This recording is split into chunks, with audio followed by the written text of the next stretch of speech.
सभी को जय हिंद प्रिय स्टूडेंट्स। यूडी रोजगार में आप सभी का स्वागत है। आज आप सभी के लिए एसएससी जीडी का मोस्ट इंपोर्टेंट क्लास हिंदी का क्लास लेकर आए हैं, जो कि क्लास नंबर 20 होने वाला है।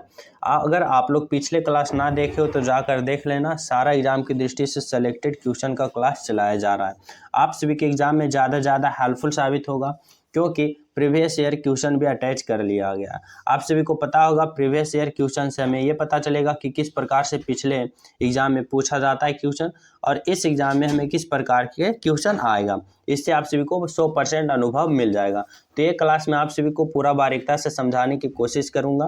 तो चलिए देखते हैं पहला प्रश्न। सारा प्रश्न आप सभी के एग्जाम की दृष्टि से मोस्ट इंपोर्टेंट है, तो एक भी प्रश्न मिस ना कीजिएगा। अगर आप लोग हमारे चैनल पर पहली बार हो, चैनल सब्सक्राइब कर लेना, बेल आइकन दबा के वीडियो लाइक एंड शेयर करना। पीडीएफ के लिए टेलीग्राम लिंक डिस्क्रिप्शन में, वहां से जाके ज्वाइन हो जाना। प्रश्न है आप सभी के लिए, पहला प्रश्न दिया गया है। निर्देशक आप सभी से पूछना चाहता है, दिए गए शब्द का सामनार्थी शब्द का चयन करें। आप सभी को सामनार्थी शब्द का चयन करना है। किसका? पक्षी। पक्षी का सामनार्थी शब्द क्या होगा? केकी, खग, पनंग, अली। आप सभी को बताना होगा पक्षी का क्या सामनार्थी शब्द क्या होगा। तो पक्षी का सामनार्थी शब्द क्या होगा? तो इसका राइट आंसर होगा option number B, Khag is the right answer. खग, तो इसका राइट आंसर होगा option number B, Khag is the right answer. अगला प्रश्न आप सभी के लिए है। प्रश्न है, निर्देशक आप सभी से पूछना चाहता है, गलत वर्तनी वाले शब्द का चयन करें। यहाँ पे कभी कभी एग्जाम का ऐसा शिफ्ट भी देखा गया है जिसमें गलत वर्तनी का चयन करवाता है, सही वर्तनी का चयन करवाता है। साथ में आप सभी को 3 शब्द सही देगा और 1 शब्द गलत देगा। तो आप सभी को गलत शब्द का चयन करवाता है। तो आप सभी को बताना होगा कि कौन सा शब्द गलत है। गलत वर्तनी शब्द का चयन करना है। तो क्या है? पुरस्कार, आशीर्वाद, मयंक, प्रमाणिक। तो कौन सा शब्द गलत है, कौन सा वर्तनी गलत है? तो इसका राइट आंसर क्या होगा? राइट आंसर होगा आशीर्वाद। आशीर्वाद किस प्रकार से लिखा जाता है? तो इस प्रकार से लिखा जाता है, अ अकार आ, तलब सा, हर से उड़ा दिया जाता है, ऊपर ला, आशीर्वाद वाद। आशीर्वाद इस प्रकार से लिखा जाता है, पर यहाँ पे क्या लिखा गया है? यहाँ पे इस प्रकार से आशीर्वाद लिखा गया है। तो इसका राइट आंसर क्या होगा? ऑप्शन नंबर बी, जो कि गलत वर्तनी है। बाकी 3 ऑप्शन जो है वो सही वर्तनी है।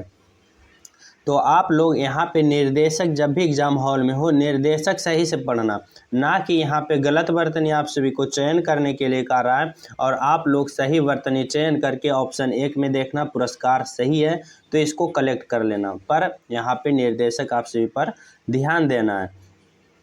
अगला प्रश्न आप सभी के लिए है। यहाँ भी आप सभी को गलत वर्तनी का चयन करना है।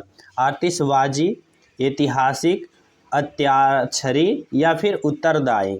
तो कौन सा यहाँ पे गलत वर्तनी है जो आप सभी को बताना है। तो यहाँ पे गलत वर्तनी क्या है? गलत वर्तनी होगा आतिशबाजी। ऑप्शन नंबर आतिशबाजी सही है। ऐतिहासिक, ऐतिहासिक जो कि ऑप्शन नंबर बी इसका right answer. Option number B क्या है? एरर है। बाकी ऑप्शन ए और सी और डी राइट आंसर है, तो मतलब सही वर्तनी है। तो इसका राइट आंसर होगा ऑप्शन नंबर बी। अगला प्रश्न आप सभी के लिए है। दिए गए वाक्य के लिए एक शब्द का चयन करना। निर्देशक हमेशा पढ़ना, ना कि सिर्फ क्वेश्चन पढ़ना। निर्देशक का राय एक वर्तनी शब्द का चयन करें। प्रश्न है, बिना विचार किया गया विश्वास। बिना विचार किया गया विश्वास को क्या कहते हैं? गोपनीय, विश्वासु, अंधविश्वास या फिर विश्वास। तो बिना विचार किए गए विश्वास को क्या कहते हैं? तो इसका राइट आंसर क्या होगा? राइट आंसर होगा ऑप्शन नंबर सी, अंधविश्वास। अंधविश्वास इज द राइट आंसर। अगला प्रश्न आप सभी के लिए है। प्रश्न है, जिसकी गहराई का पता ना लगा सके उसे क्या कहते हैं? जिसकी गहराई की पता ना लगा सके उसे अगाध कहते हैं, गहरा कहते हैं, असाध कहते हैं या फिर अबाध कहते हैं। तो जिसकी गहराई का पता ना लगा सके उसे क्या कहते हैं? उसे अगाध कहते हैं। अगाध मतलब बहुत ही गहरा, जिसकी कोई गहराई की पता ना लगा सके, अगाध। Option number A. अगला प्रश्न आप सभी के लिए है। प्रश्न है, यहाँ पे निम्नलिखित में से किस वाक्यांश के लिए कालातीत शब्द का उपयोग किया गया है? कालातीत, जिसका समय आएगा, जिसका समय आने वाला है, जिसका समय बीत गया, जिसका समय चला गया। कालातीत किसे कहते हैं जो आप सभी को बताना होगा। तो क्या होगा इसका राइट आंसर? तो इसका राइट आंसर होगा जिसका समय बीत गया हो उसे क्या कहते हैं? कालातीत, मतलब पास्ट में जो चला गया है, जिसका समय बीत गया है, मतलब कि कालातीत। Option number C is the right answer. अगला है आप सभी के लिए, दिए गए वाक्य का किस भाग में त्रुटि है? निर्देशक आप सभी से त्रुटि पूछ रहा है। प्रश्न है, वहाँ घमासान का युद्ध हो रहा था। वहाँ घमासान का युद्ध हो रहा था, इसमें कहाँ पे त्रुटि है? वहाँ युद्ध हो, घमासान का, या फिर रहा था। तो इसका राइट आंसर क्या होगा?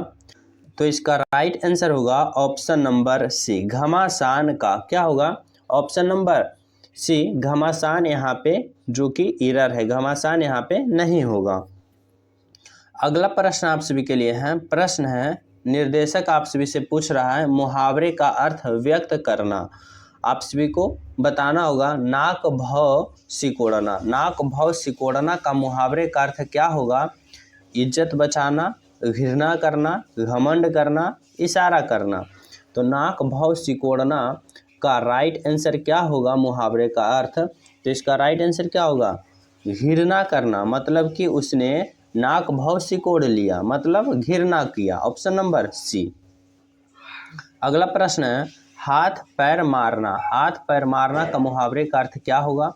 तैराकी करना, छीना झपटी करना, लड़ाई करना, प्रयत्न करना। तो हाथ पैर मारना का इसका राइट मुहावरे का अर्थ क्या होगा? तो राइट आंसर होगा ऑप्शन नंबर डी, प्रयत्न करना। Option number D is the right answer. अगला प्रश्न आप सभी के लिए है, दिए गए शब्द का विलोम चुने। मतलब कि आप सभी को उल्टा शब्द का चयन करना है। किसका? न्यून। न्यून का उल्टा क्या होगा? थोड़ा, न्यूतून, अल्प, अधिक। तो न्यून का आप सभी को बताना है क्या? विलोम। तो न्यून मीन्स क्या होता है? आप सभी को बताना होगा उसका विलोम। क्या होगा न्यून का विलोम? अधिक। न्यून का विलोम अधिक। Option number D. अगला प्रश्न आप सभी के लिए है, आरोही। आरोही का विलोम क्या होगा? विरह, अवरोही, समरोही, निरोही। तो आरोही का विलोम आप सभी को बताना होगा। तो इसका राइट आंसर क्या होगा? राइट आंसर होगा आरोही का अवरोही मीन्स बी। आरोही मीन्स क्या होता है? बढ़ते कर्म, और अवरोही मीन्स क्या होता है? घटते कर्म। Option number B. जो स्टूडेंट अभी तक चैनल सब्सक्राइब ना किए हो, चैनल सब्सक्राइब कर लेना, बेल आइकन दबा के वीडियो लाइक एंड शेयर जरूर करना। प्रश्न है अगला, कटु। कटु का भी आप सभी को विलोम शब्द का चयन करना है। कटु का क्या होगा? करुण, पटु, मधु, क्रूर। तो कटु का विलोम क्या होगा? तो इसका राइट आंसर क्या होगा? राइट आंसर होगा मधु। Option number C is the right answer. अगला प्रश्न आप सभी के लिए है। प्रश्न है, रिक्त स्थान को भरने के लिए सबसे उपयुक्त शब्द का चयन करें। आप सभी को रिक्त स्थान भरना है। प्रश्न है, खाली स्थान की भीड़ बढ़ गई है। मतलब क्या होगा? दर्शकों की भीड़ बढ़ गई है, दर्शकों की भीड़ बढ़ गई है, पाठक का भीड़ बढ़ गया, या श्रोता का भीड़ बढ़ गई है। तो यहाँ पे राइट आंसर क्या होगा? दर्शकों की भीड़ बढ़ गई, ना कि दर्शक की भीड़ बढ़ गई। क्या होगा? दर्शकों की भीड़ बढ़ गई। Option number B is the right answer. अगला प्रश्न आप सभी के लिए है। प्रश्न है, हरे भरे खेत खाली स्थान हुए अत्यंत सुंदर दिखाई देते हैं। क्या करते हुए अत्यंत सुंदर दिखाई देते हैं? लहराते हुए, फहराते हुए, लहलहाते हुए, या चमचमाते हुए। तो इसका राइट आंसर क्या होगा? राइट आंसर होगा ऑप्शन नंबर क्या? ऑप्शन नंबर यहाँ पे लहलहाते हुए। हरे भरे खेत लहलहाते हुए अत्यंत सुंदर दिखाई देते हैं। ऑप्शन नंबर लहलहाते। अगला प्रश्न आप सभी के लिए है। प्रश्न है, मैंने एक वर्ष तक उनकी प्रतीक्षा की, करी, निहारी, या देखी। तो मैंने एक वर्ष तक उसकी प्रतीक्षा क्या की है? मतलब कि ऑप्शन नंबर ए, मैंने 1 वर्ष तक उसकी प्रतीक्षा की। Option number A. अगला प्रश्न आप सभी के लिए है। प्रश्न है, निर्देशक आप सभी से पूछ रहा है, दिए गए वाक्य का वह भाग ज्ञात करें जिसमें कोई त्रुटि है। कोई त्रुटि नहीं है तो नहीं चुने। प्रश्न है, तितली के पास पंख सुंदर होता है। तितली के पास पंख सुंदर होता है, तो किस भाग में एरर है जो कि आप सभी को बताना होगा। तो किस भाग में एरर है? तितली के पास पंख सुंदर होता है, तो इसका राइट आंसर क्या होगा? राइट आंसर होगा ऑप्शन नंबर क्या? तितली के पास सुंदर पंख होते हैं। Option number A is the right answer. क्या होगा? तितली के पास सुंदर पंख होते हैं। यहाँ पे राइट आंसर होगा ऑप्शन नंबर 2, जो कि भाग 2 में एरर है। Option number A is the right answer. अगला प्रश्न आप सभी के लिए है। प्रश्न है, निर्देशक दिए गए वाक्य में रेखांकित खंड को प्रतिस्थापित करने के लिए सबसे उपयुक्त विकल्प का चयन करें। प्रश्न है, कवियों को काव्य के करते समय आनंद मिलता है। आप सभी को बताना होगा रेखांकित खंड, यहाँ पे रेखांकित किया गया है काव्यों के करते। यहाँ पे इसके जगह आप सभी को सही विकल्प का चयन करना है। कवियों को काव्य करते समय आनंद मिलता है, काव्य बनाते समय, या कोई आवश्यकता नहीं, या कविता करते, या फिर काव्य करते। तो इसका राइट आंसर क्या होगा?